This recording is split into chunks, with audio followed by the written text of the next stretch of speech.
अॻूणे घरू वज़ीर ज़ुल्फ़कार मिर्ज़ा चयो आहे त सिंध हिकु आहे ऐं रहंदी। सूबो MQM जी ज़ैली पार्टीअ जो यूनिट नाहे जंहिंखे टुकड़ा कयो वञे। कराचीअ जी दहशतगर्दी टोड़ अदालत में मीडिया सां ॻाल्हाईंदे ज़ुल्फ़कार मिर्ज़ा चयो त पुलिस खां उहो डिॼंदो आहे जेको ॾोहारी हुजे। PP वारा बि चोर आहिनि जेके डिॼनि पिया। मैं मिसाल देता हूँ, किसी मोहल्ले में पुलिस आती है तो सबसे पहले टांगे कांपना शुरू हो जाती है। चोरों, डकैतों, शराब बेचने वाले, चर्स बेचने वाले वो डरते हैं पुलिस आ गई।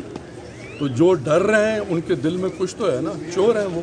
हुन चयो त मौलाना फज़लुर रहमान पंहिंजी सीट न खटे सघियो, उहो मोल सियासत बचाइण लाइ निकिरे पियो। ज़ुल्फ़कार मिर्ज़ा चयो त मौलाना खे जेल में कैद माण्हू इस्तेमाल कनि पिया, उहे हमेशा पंहिंजे मक़सद लाइ ॿियनि खे इस्तेमाल कंदा आहिनि। मौलाना के लिए मैं क्या कहूँ, जो खुद बेचारे इररेलेवेंट हो गए थे, अपनी सीट भी न जीत सके और उनका कोई भी अमल दखल नहीं रहा था पाकिस्तान की सियासत में, उसमें वो अपने को जिंदा दिखाना चाहते हैं, इसलिए वो कर रहे हैं। और जो बाकी हैं निकम्मे चोर जो अंदर पड़े हुए हैं, वो तो चाहते हैं कोई और हमारी तरफ से लड़े, जो हमेशा इस तरह उन्होंने किया है। अॻूणे घरू वज़ीर ज़ुल्फ़कार मिर्ज़ा चयो त यूनिट फ़ौज या MQM में ॿुधा आहिनि।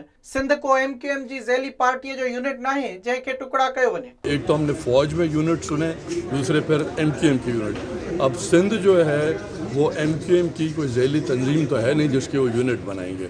और सिंध हमेशा से एक थी, एक है, एक रहेगी।